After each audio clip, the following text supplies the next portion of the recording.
Guna memberikan bantuan teknis kepada satuan pendidikan mengenai pendampingan, penyusunan, implementasi pemantauan evaluasi dan penyempurnaan kurikulum, Disdikpora Kota Denpasar melaksanakan BIMTEK penembang kurikulum jenjang PAUD, TK, SD, SMP, SMA, dan SMK bertempat di kantor Disdikpora Kota Denpasar. Menurut Kabid Dikmen Disdikpora Kota Denpasar, Wayan Suparte, tujuan dari BIMTEK tim pengembang kurikulum ini, yakni sebagai mediator, berperan membantu mensosialisasikan berbagai kebijakan tentang kurikulum dari pemerintah pusat ke pemerintah daerah dan lembaga penyelenggara pendidikan. Tim pengembang kurikulum juga sebagai inovator, berperan mengkaji dan mengembangkan model kurikulum dan pembelajaran yang sesuai dengan karakteristik, kebutuhan, dan perkembangan daerah maupun sekolah.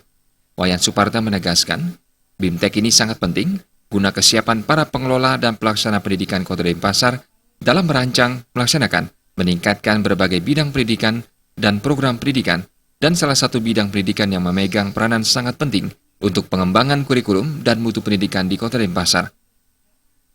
BIMTEK ini memang kegiatan rutin kita setiap tahun dalam rangka untuk melakukan penguatan kepada tim pengembang kurikulum kita.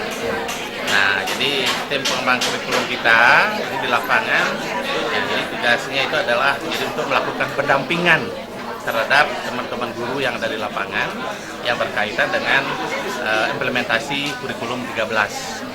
Nah, lalu yang kedua, jadi tim ini juga memberikan informasi yang terkini yang berkaitan dengan perkembangan dunia pendidikan, khususnya dengan pengembangan K13. Nah, jadi itu tujuannya. Nah, jadi harapan kita, jadi kegiatan ini nantinya mampu memberikan tambahan potensi wawasan kepada tim pengembang ini. Jadi untuk nantinya dia bisa melakukan tugas-tugas fungsinya di lapangan dalam rangka tadi itu melakukan pendampingan dan memberikan informasi-informasi. BIMTEK diikuti oleh 100 orang peserta yang terdiri dari pejabat Dikpora, PAUD, SD, SMP, SMA, dan SMK. BIMTEK dilaksanakan selama 5 hari, dari tanggal 15 November sampai 19 November 2016.